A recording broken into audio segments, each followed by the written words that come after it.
vient maintenant à la Guinée-Bissau. Le pays traverse une crise politique depuis 3 ans. Pas moins de 7 premiers ministres se sont succédés sur cette période, dont Domingos Simoes Pereira, président du PAIGC, parti au pouvoir. Bonsoir. Bonsoir. Depuis que vous n'êtes plus Premier ministre, qui jugez-vous responsable de cette crise politique qui dure depuis 3 ans? Bon, écoutez, on peut nommer plusieurs noms, mais je pense que ça, c'est le passé. Je pense qu'on a eu 3 ans de blocage des institutions, mais le moment est arrivé où la démocratie redonne la voix au peuple bissau-guinéen. On attend que l'échéance électorale puisse clarifier définitivement qui les Bissau-guinéens chargent comme le plus responsable de la situation. Pourtant, la crise perdure, avant même les législatives. Oui, mais justement, parce que pas tous les acteurs politiques comprennent qu'en démocratie, c'est au peuple qu'il faut poser la question. Alors finalement, cette crise, elle est aussi interne au parti au pouvoir que vous représentez. Pourquoi le PAIGC vit l'une de ses plus graves crises depuis l'indépendance? Non, ça c'est l'explication que tout le monde, toute l'opposition cherche à attacher au PAIGC. Vous savez, c'est le pays qui est bloqué depuis déjà peut-être 24 ans. Par qui il est bloqué? Pour la première fois, le PAIGC a eu le courage d'affronter les problèmes, de remettre la discipline et l'ordre interne. Et qui bloque le pays aujourd'hui? Bon, je pense qu'aujourd'hui c'est très clair.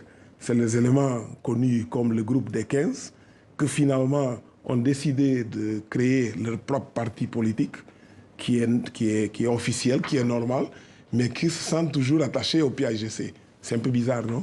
On sort d'un parti politique, on crée notre propre parti politique, mais quand on les demande quelle est votre proposition, vous êtes là pour quoi? Non, nous sommes là pour bloquer le PAIGC. C'est un peu Et quelle est votre solution pour sortir de cette crise institutionnelle? Non, moi, d'abord, comme je viens de dire, c'est des élections.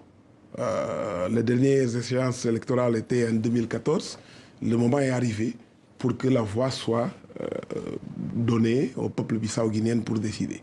Mais je pense qu'aujourd'hui, c'est très clair pour tout le monde quel est le parti qui apporte une vision pour le pays, qui a présenté un programme qui rassemble les Bissau-guinéens, qui est capable vraiment de bâtir un pays de paix, de stabilité vers le progrès. Je pense que c'est l'assurance que le PAIGC apporte qui rend les autres mal à l'aise. Alors la politique, c'est aussi de régler les conflits sociaux. Alors ça ne manque pas, grève des fonctionnaires, grève des transporteurs. Vous avez des idées pour sortir de ces blocages, par exemple, vous? Vous savez, je pense que l'argument le plus fort, ce n'est pas quand on fait des promesses.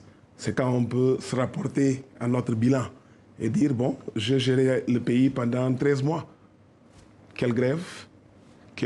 On a pris un pays qui avait en moyenne 7 mois d'arrêt de salaire, où il n'y avait plus d'électricité, qu'il n'y avait plus d'eau, il y avait la menace d'Ebola. C'était la situation en juillet 2014, quand on a pris le pouvoir. Dans 4 mois, on a réglé les arrêts de salaire, on a mis de l'électricité, même dans des endroits qu'il n'a pas connus pendant toute la période de l'indépendance. Je parle de 28 localités dans notre pays.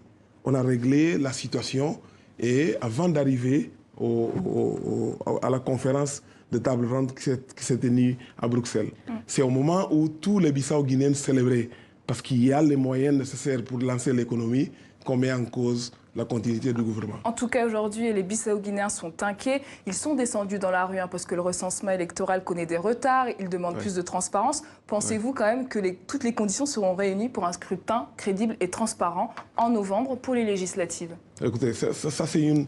Vous savez, il faut prendre les choses au sérieux. Quand on fait des élections en avril 2014, tout le monde était au courant que normalement, une nouvelle élection doit être convoquée pour avril 2018. Le moment arrivé, on cherche toutes sortes de prétextes pour dire que les conditions ne sont pas réunies. C'est ce qu'estiment certains Bissau-guinéens. Oui, il faut créer ces conditions. Non, au lieu de protester contre le recensement, il faut identifier quels sont les éléments critiques et apporter la lumière, apporter la clarification sur cette situation. Le problème, c'est que la plupart des partis politiques ne se sentent pas prêts pour faire face au jugement que le peuple bissau-guinéen a la compétence et le droit d'y faire. Quelques mots, l'élection présidentielle est prévue dans quelques mois. Vous serez candidat? Non, aujourd'hui, on parle d'élection législative. Je suis le président d'un parti politique dans un système qui est semi-présidentiel. Une fois... Donc ce n'est pas prévu pour l'instant? Oui, on ne parle pas de ça pour l'instant. Merci Domingos Simões Pereira, ancien Premier ministre. Merci d'avoir répondu aux questions de TV5 Monde. Merci, mon plaisir.